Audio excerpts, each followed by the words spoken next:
on this webinar, they are also aware of the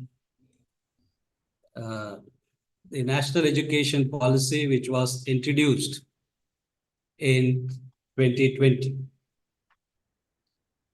And I believe that each one of you have gone through this document, either digital form or in hard copy form, whichever format you are able to access it.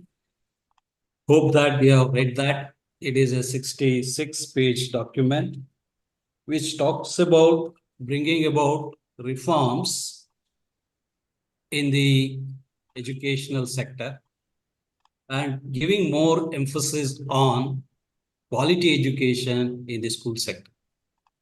So it is in this factor we are trying to look at this document. And I believe that every one of you have read that document.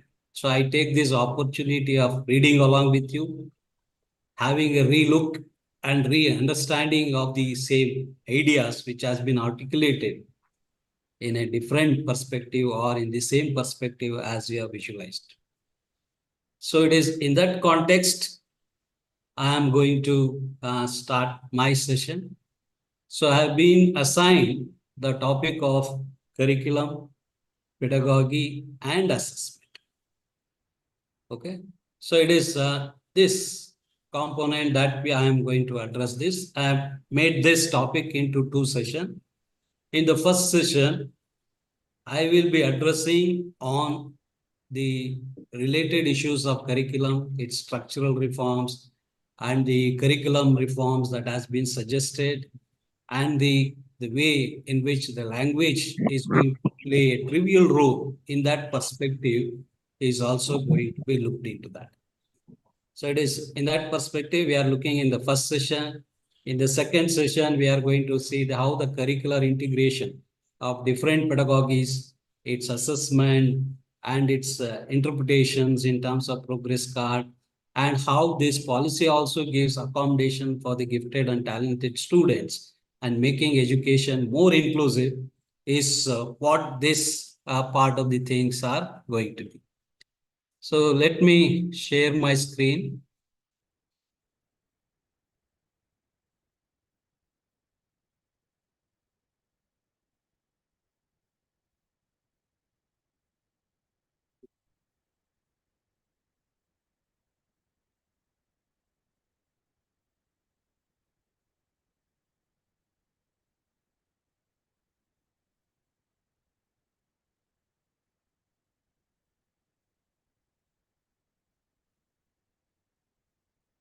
Yeah, I'm not able to get this. It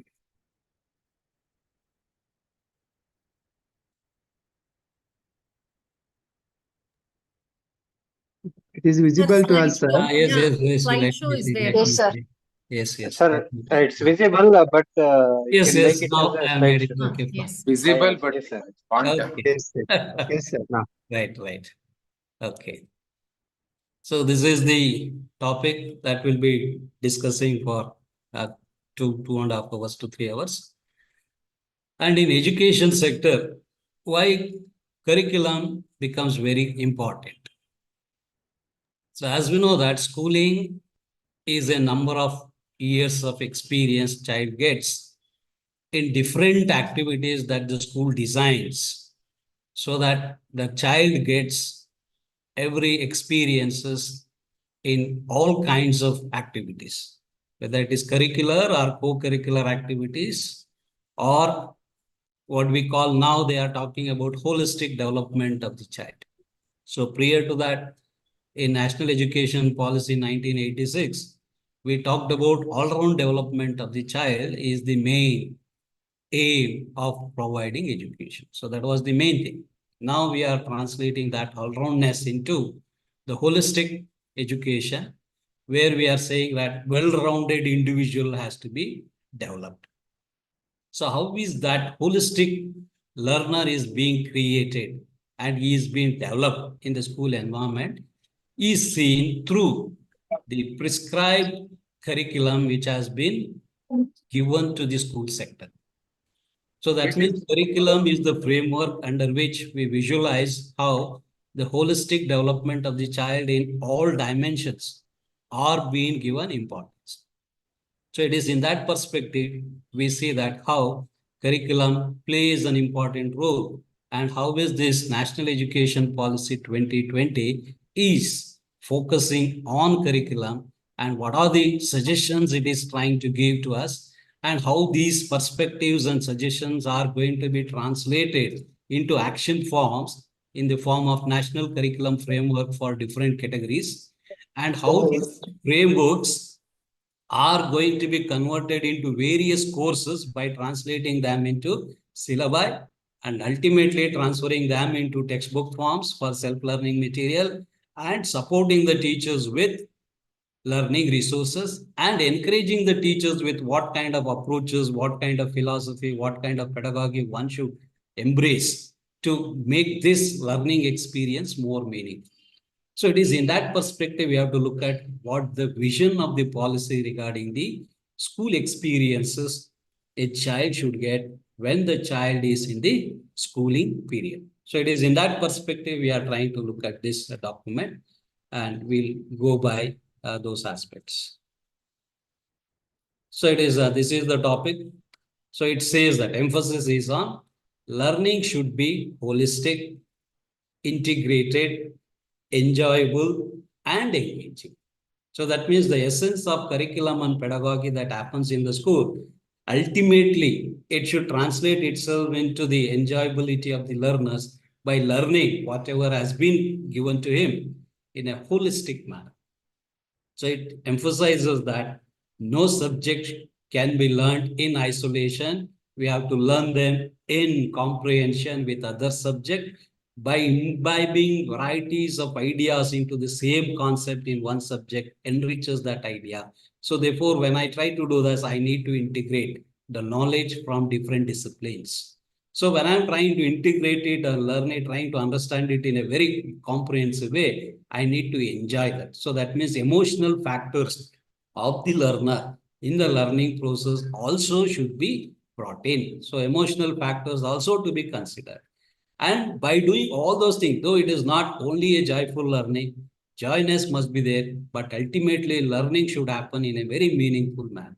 So for that to happen in a meaningful way, we need to engage the learner. So that means engaging the learner is not only the physical activity.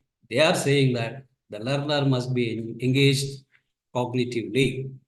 That is in terms of enhancing their cognitive thinking process.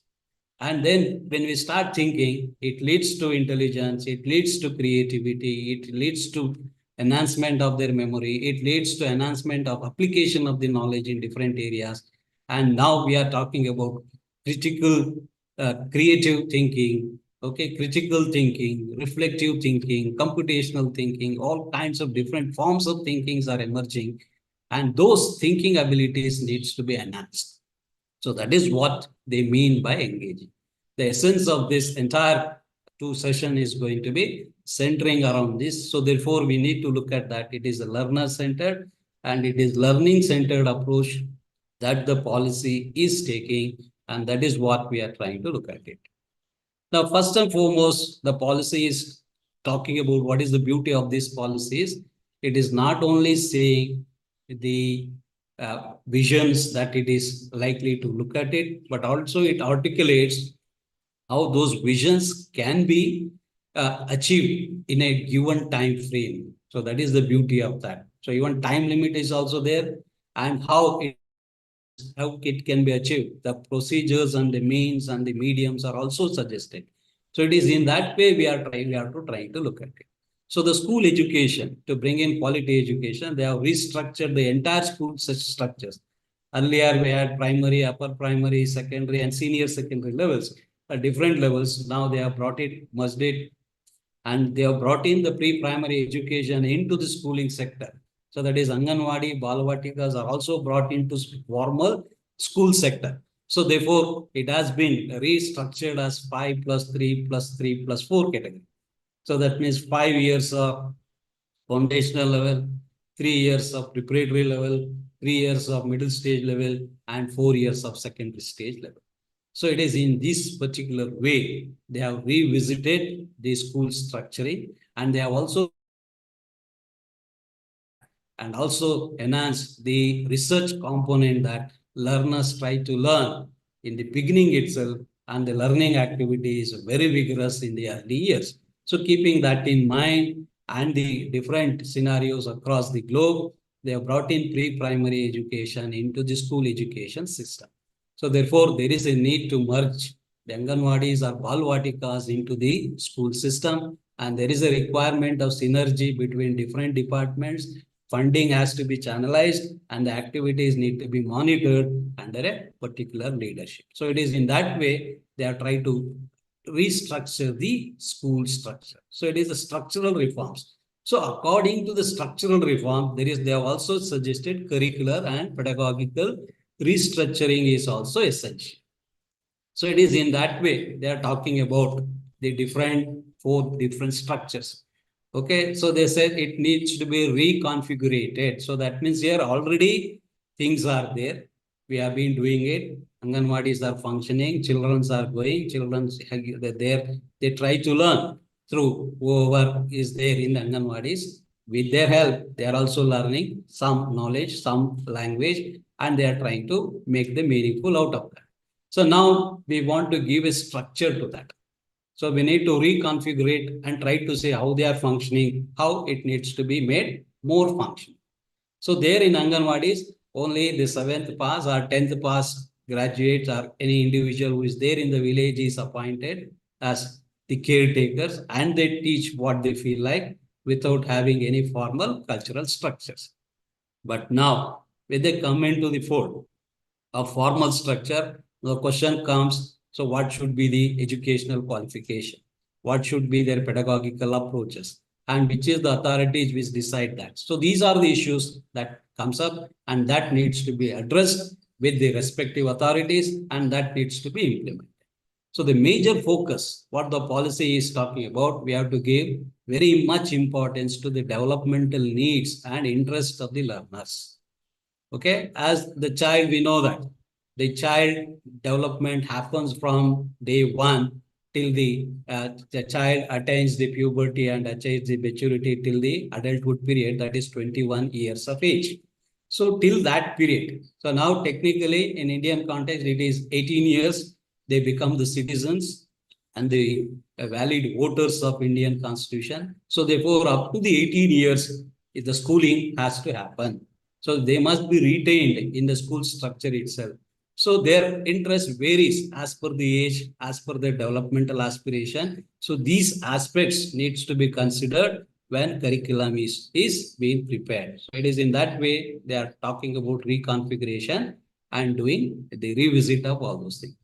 So it is a foundational stage, where the first 5 years, it is 3 years of pre-primary and 2 years of formal schooling structure, that is class 1 and 2. So in which they say that the child needs to be encouraged, the child needs to be formalized, prepared, and make the child ready for formal learning in the school structure in class 1 and 2.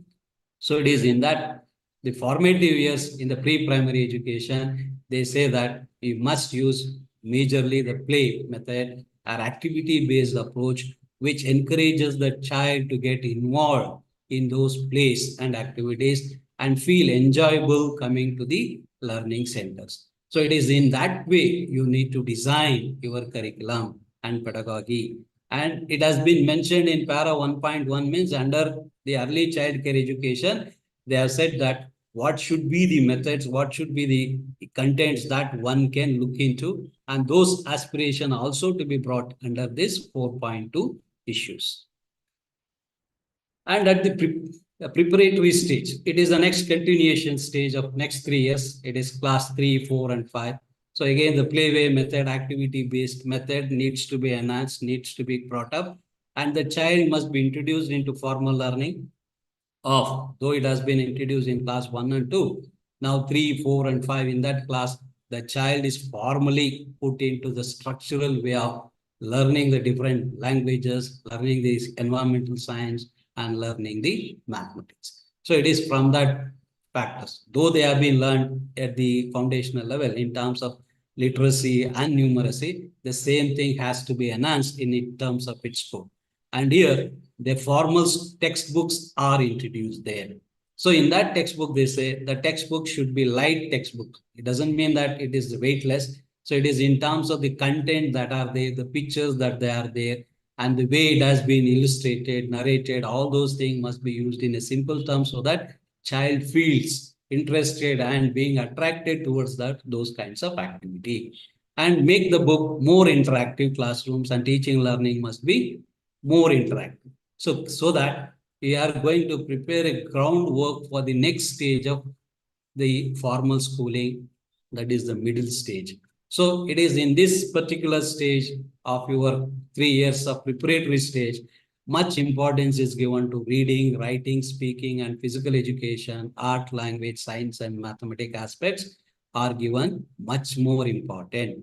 So reading, writing, speaking skills goes for language developmental aspects, and these are essential skills and which makes them to acquire efficient communication skills and which are very much important to understand other disciplines. Maybe it is in science or social science and mathematics, language plays a crucial role.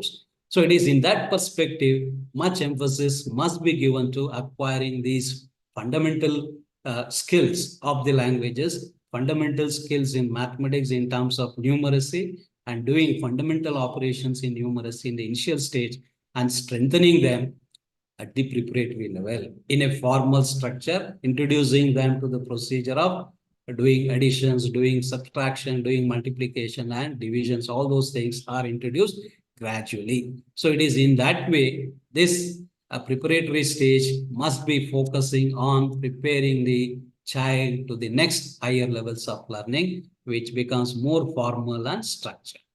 So in the middle stage, in this stage, we say that now the specific disciplines are introduced. The nature and scope of those disciplines are being introduced into the students, and the specific subject teachers are introduced here.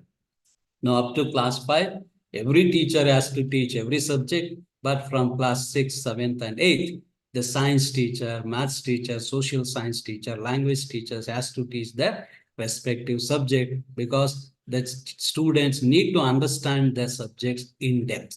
So therefore, subject-specific teachers come into picture and the subject-specific textbooks are going to come into picture. And therefore, this becomes a very crucial stage for enhancing their interest in learning and knowing the essence of these subjects across this stage. So it is in this way, the middle stage becomes very crucial. Now, the other departure that we try to see at the 4th stage is the secondary stage of 4 years, where it has been now treated as class 9, 10th, 11th, and 12th are clubbed together. So therefore, so there is no distinction between secondary and senior secondary. So that distinction teachers can possess only to enhance the learning activities of the children at the school level.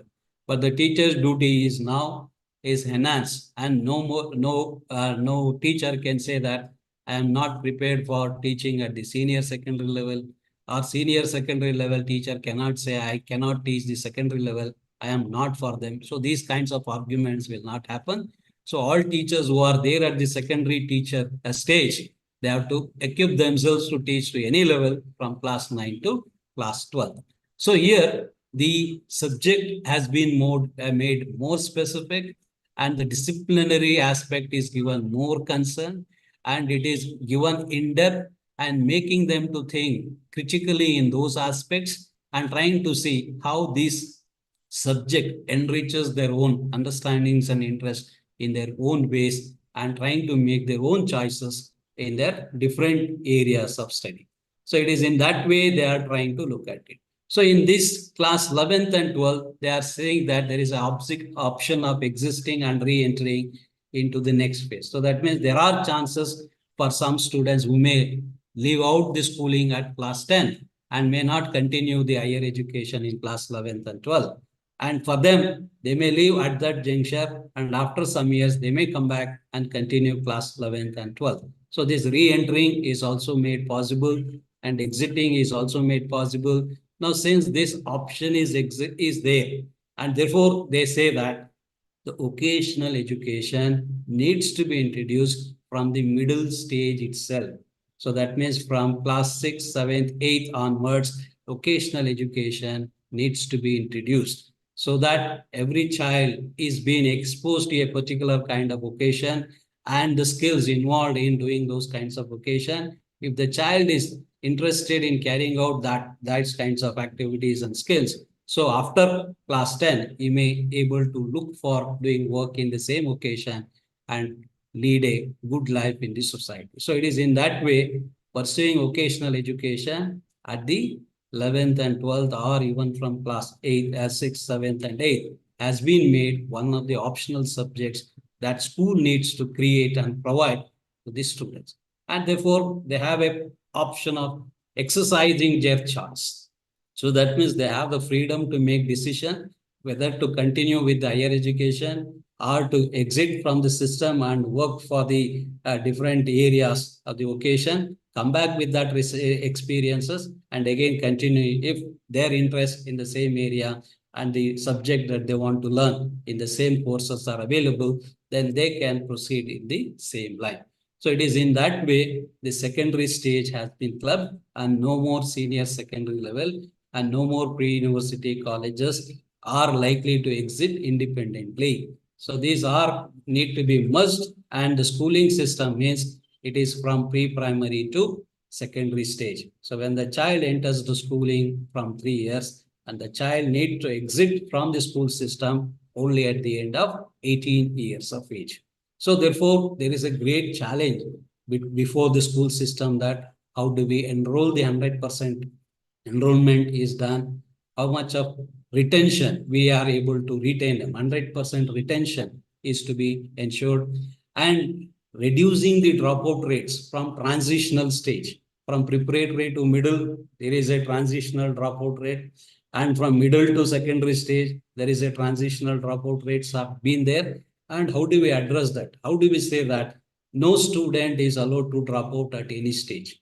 Because from pre-primary to secondary level, it is a continuum. So there is a no break in the stages. No separate schools exist independently for these levels. So everything has to happen in the same complex, in the same building, in the same area. So that is what the schooling sector must look like.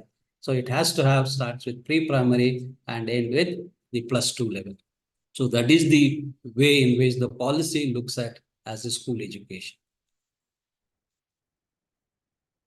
So they say that all these stages have been described are only purely curricular and they are designed pedagogically. You need to look at them. And while developing them, we need to consult the concerned developmental aspects of the child. So that is, we have to look into the psychological perspective, we have to look into the social perspective, we have to look into the philosophical perspective, we have to look into the school management perspective. All these perspective has to be looked into in a holistic manner and then try to design something so that it optimizes only the learning for students based on their own abilities, based on their developmental stages requirement and how we are trying to look at it. So it is in that perspective we need to look at. So whatever curriculum that you are going to prescribe at different level, it should be able to inform the developmental stages that is being happening across the nation, across the state, and the different levels, how these are being distinguished and how this needs to be addressed. So these factors are to be looked at. Now, it talks about why they are talking about all these stages and why the curriculum pedagogical changes at different stages are only to ensure that the holistic development of the learners are to be looked at. So it means holistic means development in terms of what we call it as CAP, cognitive, affective, psychomotor domain. They must develop in a holistic manner, in a balanced manner. All activities in all domains has to be created in a holistic way. Only then we say we are going to provide holistic education. Now here what they mean by holistic development of the learner is whatever the learning happens in any area that is being given to them, it should enable them for having the real understanding and towards learning how to learn. So that means here the real understanding means what I see and what I perceive and what I make a meaning of that and how do I apply it is what my understanding is. So this is how the learning happens and how these things happen and why learning differs from individual to individual, that we have to look at it and try to address that. So it is in that way, making every child to understand it in a realistic way and enable them to learn and apply it according to their context is what we are trying to look at. And again, it emphasizes it is moving away from the culture of rote learning. So that means here, it is not a mechanical learning that happens in the classroom. So it should be the real learning. We should empower them in a knowledge way. And that knowledge, they should have own it as their own and try to apply it in any given real situation. And again, they say that the aim of education is not only to cognitive development, so it is bringing about changes, okay, and creating holistic and well-rounded individuals. So that means here, well-rounded individual means ability to think, ability to question, ability to change the decision, ability to make the different adaptations into their thinking process and making their problematic situation work to their advantage and trying to find solution in that is what we are trying to look at. And since we are in the 21st century and everything that we try to introduce through our subject must enable them to equip them to meet the challenges of 21st century skills. So 21st century skills are nothing but developing the interpersonal, intrapersonal, creative thinking, critical thinking, problem solving ability, communication skills. Okay, all these are 21st century skills that we are trying to look at. That we need to develop. And we need to say that knowledge is a deep-seated treasure. And they also say that it is not something we are going to pour into the child's mind. It is already there in the child. We need to bring it out. It's the manifestation that we have to do it to its perfection. So if we do that, then we say he is going to become a well-rounded individual. So that means here, all the learning experiences that we gave in terms of different subject is exposing the child and its knowledge which is brought within him to the learning situation and making it more transformative and more real understanding. That is what we are supposed to do it. So it will be reoriented and revamped to attain the critical goals. So that means here critical goals are as decided by the different agencies or standards set up by the curriculum developers also, that we need to achieve it. And for achieving that, whatever we do it as one-time curricular activity is not the case. So we need to revisit them quite oftenly. If required, we need to change the curriculum and revamp the entire system of the curriculum transaction also. So that is what the policy is saying. It means that curriculums are not static. Curriculum are going to be dynamic and that keeps on changing as per the demands of the society or demands of the time. So this is what they are talking about. And now specific sets of skills and values across domains will be identified. Integration will be done and incorporation at each stage of learning will happen. Starting from foundational to higher education, this is going to happen.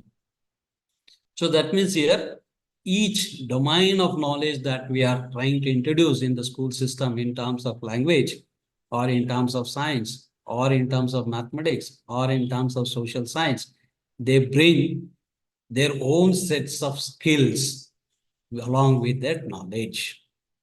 For example, in language, the skills that we try to develop is your LSRW skills are there. That LSRW skills are transformed into your communicative skills. Even that communicative skills, you can translate them as your expressive skills. That expressive skills can be in writing form, it can be in oral form, or it can be your performance form. So it can be transformed into different ways. So that means learning of language enables you to acquire that communication skills and expressive skills in different domains. So similarly, when I learn science, I must learn the science process skills. Okay, it is main skill is observation skill. Okay, the main skill is laboratory skills. The main skill is the interpretation skills. The main skill is how do I hypothesize the given context? How do I verify that? How do I test that? And how do I agree or disagree with the decision? These are the things that I get from science subject. And when I come to mathematics, so how is that my abstract knowledge can be put into symbolic forms? And how is that symbolic form has been made into a meaningful interpretation in a real context? And how do I visualize the real social context issues as the problem solving context? And how do you try to develop those abilities? So these are the things. Similarly, when you come to social science, so where you develop the spirit of living together, cooperation, community living, okay, thinking together and finding a solutions to a social issues and trying to come to some consensus. So all these are the other sets of skills that comes with different subjects. So equally, other subjects also bring along with them their own specific skills, and that needs to be acquired by the students through learning those kinds of subjects. That is what the policy is talking about. The curriculum frameworks and transactional mechanisms has to be brought in place, incorporating all these skills and values, and that needs to be brought into the teaching learning process. So that means here, the policy says that there must be a mechanism to translate the vision of this curriculum into reality, and that can be done through only the curriculum frameworks, and the transactional mechanism is nothing but the pedagogical approaches that the teacher has to imbibe in their classroom transaction. And this curriculum framework and transaction mechanism has been entrusted into NCERT. As you know that NCERT is the academic body for the school education, and it is an advisory body to the Ministry of Education of Government of India. So it advises, influences the educational policies and reform that needs to be brought across the country. And this NCERT, our agency, has been given this entrusted the task of bringing out a national curriculum framework. And now this policy has entrusted bringing about 4 kinds of national curriculum framework. Okay, one is for the foundational stage. The second one is for the school education as a whole. And the third one is for adult education. And the fourth one is for the teacher education. So therefore, these 4 curriculum frameworks are to be developed, and that needs to be brought out by NCERT. So that is a responsibility it has been entrusted to by this policy. And it also says that whenever these curriculums or frameworks are developed, we have to look into reduction of curriculum and enhancing the essential learning and critical thinking in those areas. So that means your curriculum should not be overloaded with information. So you can have the core element of information and centered around the skills and the critical thinking process that is needed to develop the new ideas must be emphasized. So it is in that way a new curriculum framework should be brought in. So it also gives suggestion how this curriculum framework should be. Content will be reduced in each subject its 4 elements. So that means unwanted factors or things that are maybe there will be re-looked into and will be removed. Only the core essential ideas will be brought in so that it only gives more space for learner to do critical thinking and more holistic, inquiry-based, project-based, discussion-based, and analysis-based learning happens. So that means here, the learner should get more space in the learning. Teacher should have only minimum space in the teaching learning process. Okay, entire learning as period must be engaged by the learner by doing all these kinds of activities. So all these activities encourage them cognitively and enable them to question, enable them to make deeper understanding into the ideas, and enable them to do the problem solving activity. So all these things are essential. So that is what the policy is talking about. Any curricular subjects that you are trying to talk about, it must promote the critical thinking abilities among the learners in their respective issues. And again, they have said that how they can be done. So it will be conducted in a more interactive manner. So that means in your class, you cannot have one-way interaction only. Teacher speaking to group of students. It has to be reverse. So many students will be talking and teacher has to listen. Questions must be encouraged. And each classroom sessions with regular collaborative and exploratory activities for students for deeper and experiential learning must be encouraged. So that means here, learners should have more space than the teachers. So that is what this aspiration of the curricular aspects. Now it talks about experiential learning. As the name says that it is the experiences one gets when the learner is actively involved in the learning activity. So that means here it says that this learning will have hands-on activity. It will have art integrated, sport integrated education, storytelling based pedagogy, or any other thing as a standard pedagogy within each subject with exploration to relationship with different subjects. So that means here, at all levels, starting from foundational level to secondary level, experiential learning can be adopted, can be used. And through this experiential learning only, the child gains experiences and makes a meaningful learning. Okay. And to make the gap that we are trying to see in terms of learning outcomes, classroom transaction.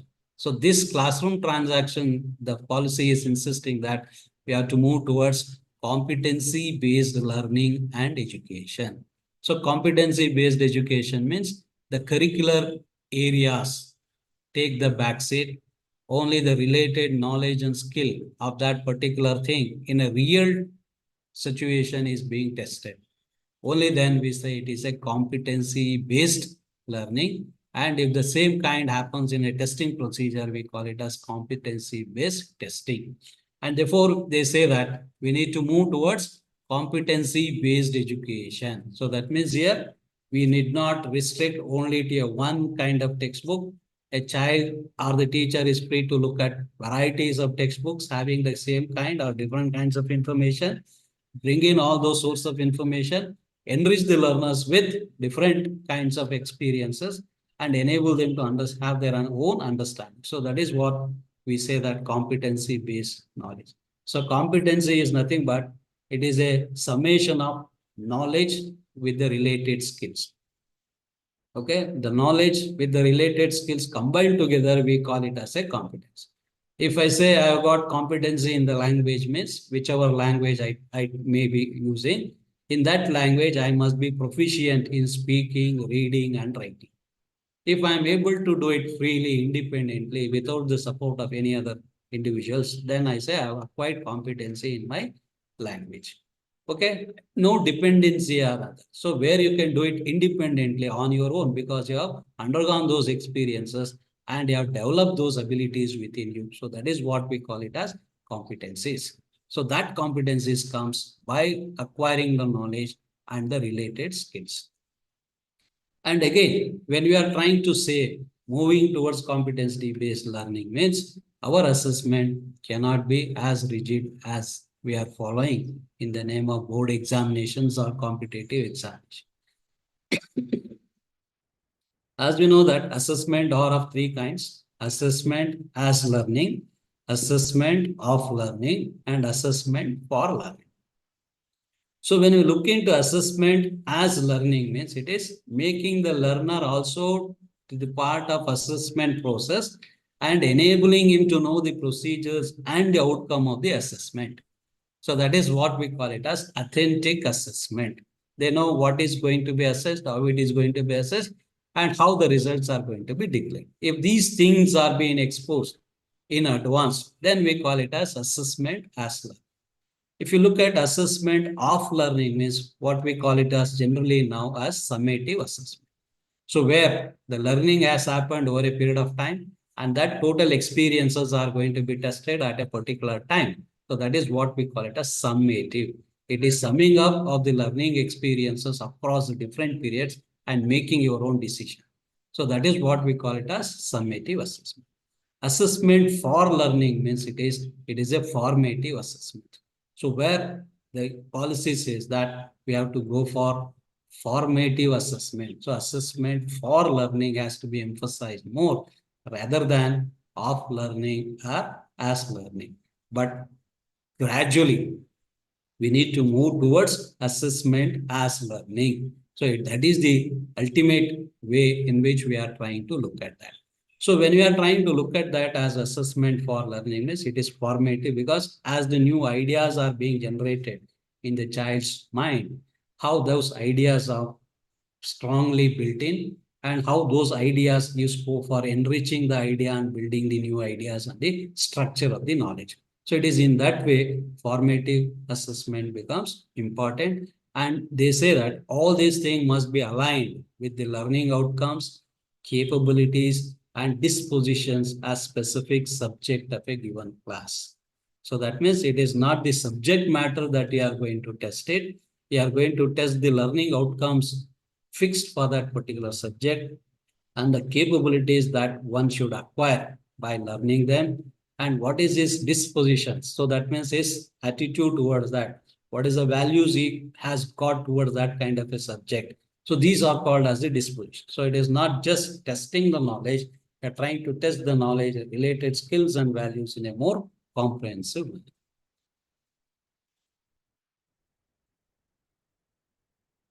So for bringing in those kinds of experiential learning, they say that art integration is also one of the cross-curricular pedagogical approach. So that means it is not only for one kind of a subject. It is not only for language. It is not only for science. It can be used for all kinds of subjects. So it is therefore it is a cross-curricular pedagogical approach.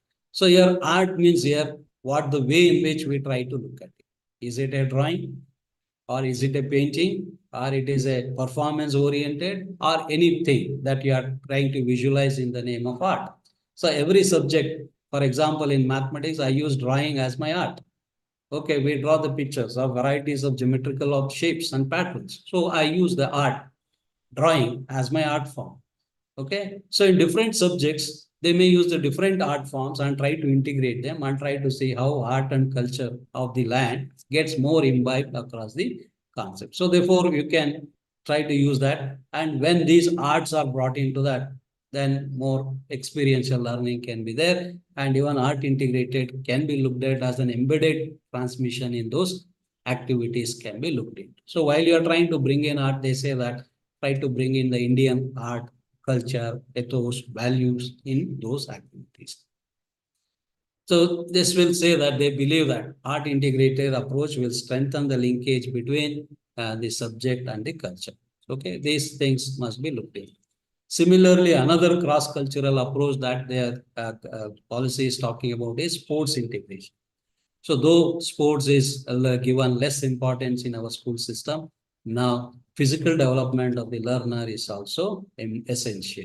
A sound mind in a sound body is a must. So without a sound body, sound mind cannot exist. So therefore, sound mind and a body must be there. To develop the body, the sports becomes very much important. So in that way, through sports, the other social activities can be looked into. So like developing of the collaboration, self-initiatives, self-directives, discipline, teamwork, all those things can be developed through sports integration. And again, another important factor is to develop the idea of fitness of the physical body from the beginning itself, so that it aligns with the Fit India movement program of the government. Okay, and ultimately it turns out to produce a good sports person at the national level, state level, or at the international level. So that is also very important aspiration of the policy. So it is in that way, sports integration must be looked into. And it is not only restricted to only to the plaything, and I can bring those sports element into teaching science, teaching mathematics, teaching social science, all can be brought into how teacher looks at them in a very creative way. Now, empowering students through flexibility in course choices. So even students must be given choices in selecting their courses if they are available given to them. So this flexibility choices comes only in secondary stage. After class 10, we have science stream, art stream, commerce stream. So they have to select which stream they are liking and which stream they want to opt for. So it is in that way, wherever there are choices, they are there. So they need to exercise. And while they are doing that, they must have flexibility. So that means we should have number of streams given to them. based on that, they can make their own choices. Okay. So holistic development and a wide choice of subject and courses year to year, and the new distinguished future of secondary school education must be looked into. So we should not have only that arts or science and commerce streams. So can we think of any other new streams that can be introduced there? And that is a need of the hour, and that has a more attraction. And therefore it says that, so there is no hard separation of the disciplines. Okay, so that means here a science student who has studied science up to class 10 can opt for a humanities stream in 11th and 12th, and humanities stream students can opt for a commerce, or a commerce students can opt for a science. So in that way, there is no restriction of saying that which subject is more, which subject is less. These disparities will not be there. They have the equal choices, and therefore we need to look at them in a very holistic manner. And it says that, so there should not be any compartmentalization of subject disciplines, and there must be no boundaries. And therefore, students should be allowed to move from any discipline to any stream as per their own choices. So it is in that way. So the no hard separation concept has been brought. The school education is, they are saying that though we are following the annual stream in every states, we can also think of moving towards the semester and other systems that allows inclusion of shorter modules and courses and thought on alternative days. So it can be thought about. In Karnataka, this has been experimented. They had introduced a tri-semester in an academic year on a experimental basis, and they withdrew because of the results. And they also introduced the semester, saying that even many schools, they do it one semester up to the midterm examination, another semester up to the annual examination. But still, we don't call them a semester, but we treat them in that particular sense. So even at the school level, this semester level introduction of semester schemes can be thought about it, so that learning of a specified knowledge in a specific time span is fixed, and there is no burden of learning on the learners, and immediately that a child takes up the examinations and results are given. So it is these kinds of activities can be thought about, and even greater flexibility in kinds of bringing those changes in the school reforms can also be thought. And even it gives scope for states, each states to bring about innovative methods to achieve these aims in greater way, in any other way, what they feel like, and they can try to do it. And different subjects, range of subjects that have been there, core subjects, all these things has to be introduced, even including the sports and vocational subjects has to be introduced at the school level itself. So here, important thing is the multilingualism and the power of language is the core point of the curriculum. So it embraces the multilingualism aspect of the Indian diversity, and it emphasizes the importance of home language or mother tongue. Okay, so where it also says that it is the home language or the mother tongue through which the child makes its learning, and its understanding becomes more easier if it is delivered in the same language. So it is, that is what it talks about in the thing. And even the many researchers have said that child in the early ages learns multi-languages. If the same environment is provided to the child, then it can learn many languages. It doesn't only restrict to learning of only one language. Even multiple languages are learned in the early ages from 3 to 5 to 8 years. So this can be looked into.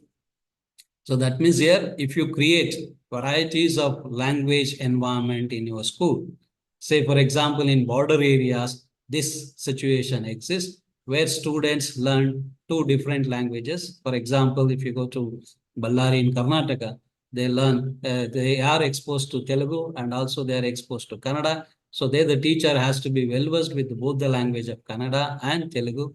If they come down to Kolar, they have to talk in Tamil and Kannada. If they go to Bidar, they have to talk to Marathi. So like this, when you go to the border areas, this multilingualism plays an important role, and that gives a more enriched experience for learners to learn in their own ways. So you should not consider them as a barriers or restriction. That is what it says. And the policy says that till class 5, at least till the grade 5, the medium of instruction, the way you are trying to transact the curricular activities in school is called medium of instruction. So that needs to be in their home language or in the mother tongue.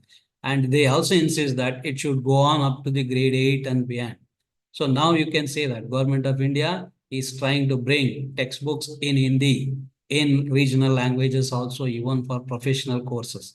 Even AICT has introduced Hindi prescribed books. Even for medicine also they are trying to bring in, saying that English is not only the subject through which professional knowledge can be acquired. So that is the point that they want to make it. And for in that direction, they are encouraging to develop the textbooks in those ideas. Now till class 8, they say that can be there if child requires and the state promote that, it can go up to the higher levels also. And they say that both local language, home language must be there. And this policy should not only restrict only to the government schools or the government sector schools. It has to be applied even into the private schools also. So it is not applicable to only government schools. And to bring in that language component, so they are trying to bring in high quality textbook even in science in their home languages. That is another initiative the policy is promoting. And it is only to ensure that early on that any gap that exists between the language spoken by the child and the medium of teachings are going to be bridged. So if there are two different languages the child is facing, one, what they speak and what they listen in schools are different. For example, when they go to English medium school, many of the students may be talking in their own mother tongue at home, but when they come to school, everything is transacted in English. So they find it very difficult to make easier comprehension. So that you have to look at it. And therefore, every effort should be made to develop textbooks in all kinds of languages that have been listed out. And they are saying what the languages that we try to listed out in the 8th schedule of the constitutions, in those languages at least we need to bring out the textbook. And the policy is talking about whenever there are these kinds of issues are there, that teachers can use bilingual approach. They can use the child's home language and the school's medium of instruction to teach their subject so that it enhances the child's learning abilities. So it is only in that context they are emphasizing that in those contexts and conditions, bilingual approach can be done. And all languages will be taught with high quality to all students. So it should not be any disparity, saying that language 1, language 2, language 3. So all languages, irrespective of the way you are going to treat them, they must be treated in high esteems, and every language learning enhances their language abilities and communication abilities.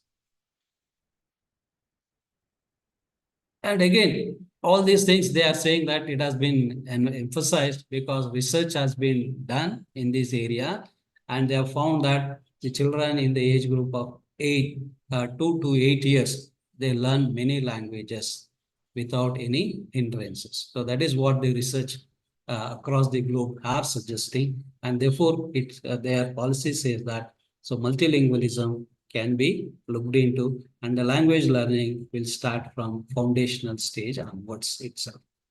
Okay, all languages should be taught in an enjoyable and interactive style. So again, enjoyable interactive style means it is the teacher's individual creation that we can talk. It can be storytelling, it can be rhymes, or it can be animations, or it can be video or documentations one can use and make the learning more enjoyable and interactive. So through that, language ability has to be developed. And here they are also talking about both from the central and state government in a large number of appointing large number of language teachers in all regional languages. So that must be ensured. So it is a administrative issues. Policy is insisting, and we have to wait and see how the state and center act on this to ensure that the respective language teachers are in position in the required schools.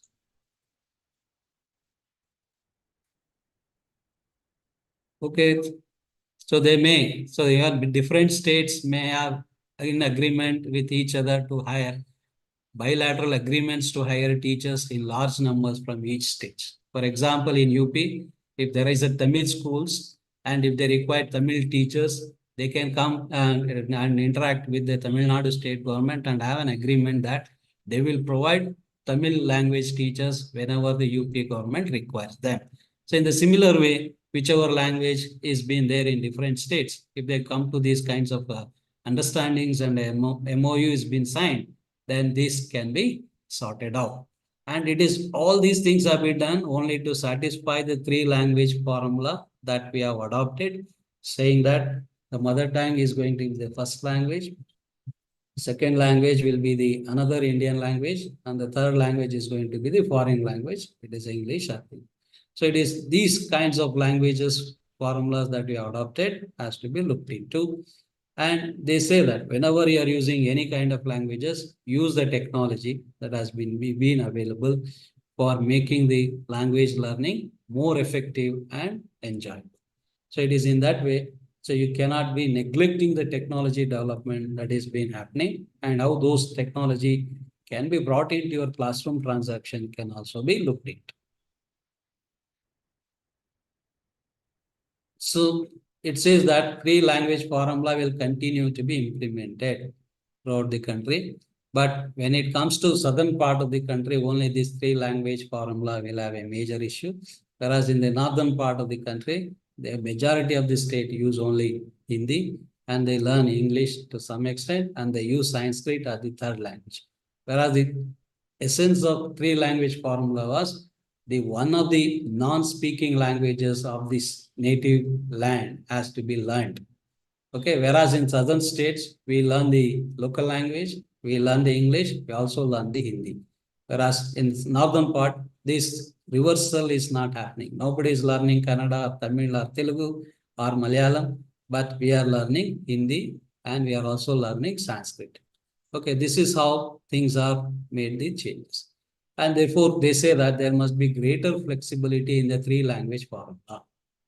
Okay, so in state of Karnataka, many private schools have gone opposing the imposition of three language formula and saying that in Karnataka, Kannada should be the first language to be taught in the schools. And the court has negated this act and they have given freedom to the parents and the students to select the language. So therefore, these are all different judicial issues or constitutional issues. We'll not go into that. But he says that you should have greater flexibility in saying which one you want to adopt and which one you want to leave it. So it is in that way you are trying to say. And even it gives scope for the child to make changes or opting for a different language from grade 6 or 7 whenever such opportunity is created in the school. Okay, so if those things are there, so then child can do, and this can go even by beyond the secondary school level also, these things can be done. And then it also says that all efforts will be made in preparing high quality bilingual textbooks. Okay, bilingual textbook. It has been done in Andhra Pradesh in the past 3-4 years, where they have one side Telugu, and first section is Telugu, second section is English medium. Okay, one after the other, they have made the same book has been binded up and given to the student. If you find difficulty in understanding the English, you can refer to the same thing in Telugu and understand the essence of that and come back to the English version of the same text. So it is this being done, and even it says that textbooks in bilingual for in both in science, social science, and mathematics will be brought in so that language is given more importance in all those activities.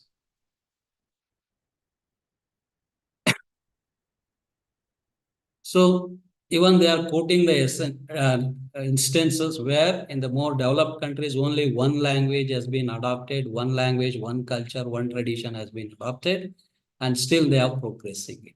The example we can see around is the Chinese.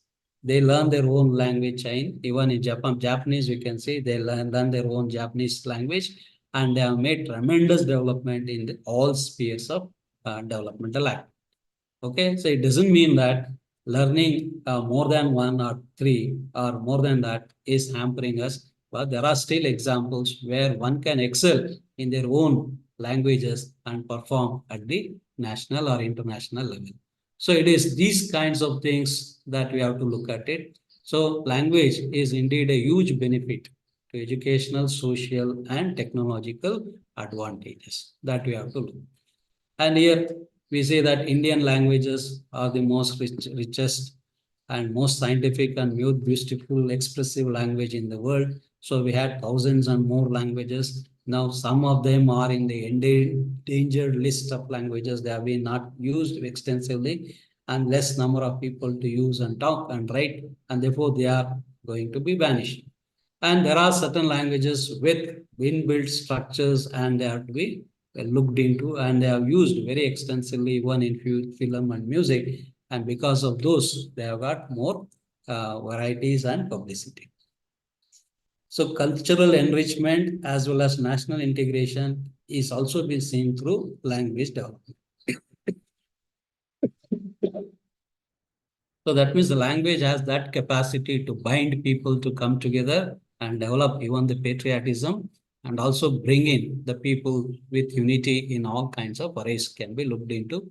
So these can be exploited through the treasures of the languages and the cultures, literatures that we have with us.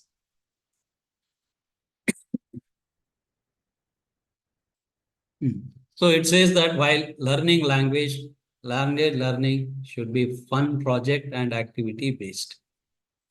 Okay, so that means here you need to ensure that the language is learned in a very enjoyable way in different narratives, different formats. Teacher has to use them and he has to develop them. Why this language has to be given more importance is because we have to align this with the Ek Bharat, Shrestha Bharat initiative of the government of India, where it gives importance to enriching of all languages in the Indian context. So that we have to look at it. Even you can see in the recent past time, we have seen that Tamil Sangam visiting to Kashi in UP and performing there for 5 days or 10 days. Similarly, UP cultural troupe coming to Tamil Nadu and performing it. So these kinds of cultural exchanges, language exchange programs are there, which enables them to promote all these kinds of activities. So it is in that way you have to look at the major Indian languages and embrace them. We have to preserve them and also transmit them to next culture.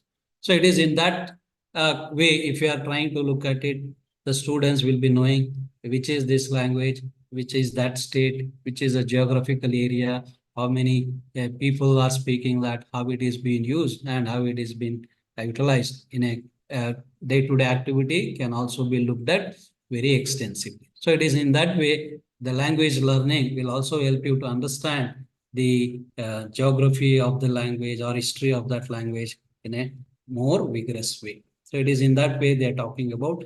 And it also talks about even identifying the tribal languages also, which the tribal people use in their own sectors. So that is what we have to look at it.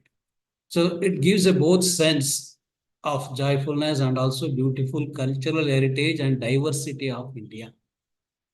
So through language learning, this needs to happen. So you have to bring in different context, different prose and different poetry from the different parts of the country and introduce in your own state so that it gives exposure to the different literary activities of the different people across the country.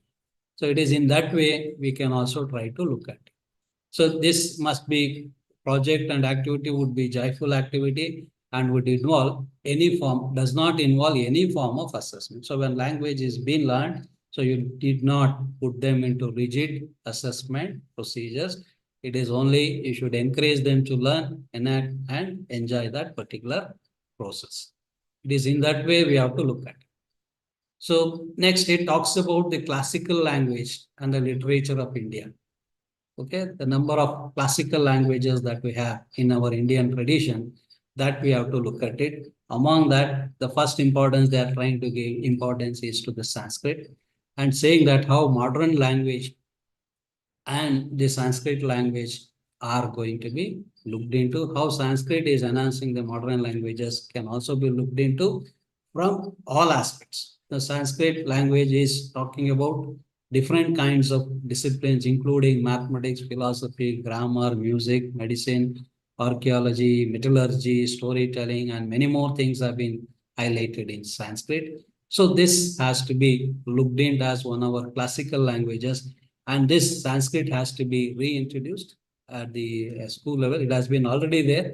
In KV schools, they learn Sanskrit as the third language, and they try to process that language in that way. So it is in that way we have to look at it. And they are also talking about Sanskrit must be there in school, and this Sanskrit knowledge system, how it has evolved, and what are its phonetics, and how it is pronounced, and how it is used has to be looked at. And they are also insisting that a Sanskrit textbook has to be introduced at the foundation and middle school level, using standard Sanskrit scripts only, and teaching them through Sanskrit only, not using bilingual here. So teaching Sanskrit through Sanskrit should be made, and it should be made enjoyable. So as we know that India has extremely rich literature in other classical languages. So as we know that Tamil, Telugu, Kannada, Malayalam, Odia are the other classical languages that we are having with us. And all this needs to be looked at it. And even we have Pali, Persian, and Prakrit and others as the classical languages in India. So there are extensive and beautiful classical literatures that have been available, and that needs to be studied and introduced to the new generation of students. Okay. Now, apart from this, they are also trying that even these can be classical Indian literature can be introduced as one of the optional subject for the student at the middle school level or at the secondary school level. And even we can also think of online courses for these kinds of languages, so that language enriching activities can be promoted. Okay, so that means it says that all Indian languages, whichever is there, needs to be protected and needs to be nurtured and nourished. So that is what the essence of multilingualism in Indian context. And they also talk about saying that option of learning at least 2 years of classical language and its associated literature through experiential and innovative approaches, including technology integration in grades 6 to 12.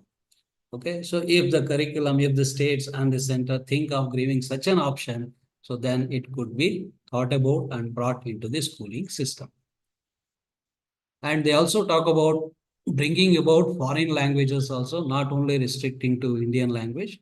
So these languages apart from English, so we know that Korean, Japanese, Thai, French, German, Spanish, Portuguese, and Russian languages are there. And in many of the KV schools, these foreign languages are being taught, introduced, and it has been taught by the respective countries. Teachers are visiting in their schools on a contractual basis, and they are dealing with these kinds of things. So that means here it says that you need not restrict yourselves to the Indian languages only. You must be exposed to multilingualism. And even the policy also says that you must become the citizen of the globe. Not only the citizen of India, you must become the citizen of the globe. So that means when you are going abroad for your own aspirations and vocations and life searching in different countries, when you are there, you need to understand their language, adopt to their language, and become one among them. So it is in that context, giving those kinds of environment at the school level is also very much essential. Like, for example, now we say UK Prime Minister Sanak is an NRI. He has got a root in India. And we have many MPs who are there in America. We have got many MPs in Canada. All of them are leading a life there, and they are speaking in their own country's language. So it is in that way, learning language is not a hindrance. It is only enrichment and development of your own understanding in a better way. So that is what the policy is emphasizing. Okay, so they say that any kind of language that you want to teach, it has to be done through innovative, experiential methods only, including through gamification and apps. So that means using technology, you can enhance those kinds of language learning. And even cultural aspects of this language can be seen in terms of the films, theater, storytelling, play, music, everything can be looked into. and this becomes your life experiences. And thus teaching of language will be based on experiential learning, experiential pedagogy only. So that means here it is need to be more of activity method, playway method, and more of involvement of learning is to be ensured. It is in that way we are trying to look at it. Now the next thing is now talking about the Indian Sign Language. So that means language for the hearing impaired. So when we are trying to make the education more inclusive, nobody should be left out. So the children with hearing impaired, even if they are there in the classroom, how do we enhance their language abilities? So it is to be done through the sign language. So we can consider sign language as the universal language. So sign language is nothing but using of your body gestures and expressions together. It makes a meaning. So it is in that context, sign languages are used, and it is being developed at the national and state curriculum materials are being developed using the sign languages. And even you might be aware that NCERT has MOU with Indian Sign Language Authority in Delhi, and through their support, the NCERT is bringing about the textbooks even in the sign language. So that means here the education takes care of every learner who is there in the system. Even for the blind, large print textbooks are made, and even the braille textbooks are also printed and given, and even technology is used, QR codes are used, scanning is used. So even technology is embedded into all these kinds of activities. So it is in that way the sign language, which is extensively used for hearing impaired, needs to be looked at very extensively and needs to be adopted in our context also. Even local sign language, if they are developed, available, will be respected and thought as well. So whatever you are trying to use it, maybe international level sign language, which everyone has the same meaning and interpretation is used.